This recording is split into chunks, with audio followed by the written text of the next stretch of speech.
Tuan-tuan marah bila ada satu orang hamba Allah yang bukan Islam memijak Al-Quran. Tapi tuan-tuan tak sensitif dan peka melihat lelaki Islam membaruakan wanita Islam dalam room. Allah. Segmen mengurat di bulan Ramadan. Mengajar manusia bermaksiat. Allah na'udzubillah min zalik. Tuan-tuan tak peka ke benda ni?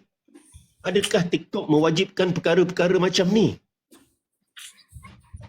Dulu mula-mula saya nak masuk TikTok, orang kata, oh, TikTok ni tak bagus. Dan bila saya dah lama dalam TikTok, sebenarnya TikTok ni tak mewajibkan untuk benda-benda. Kita sendiri yang create benda tu. Kita sendiri yang mencerminkan dan kita sendiri yang letakkan untuk ada benda tu. Perlu ke?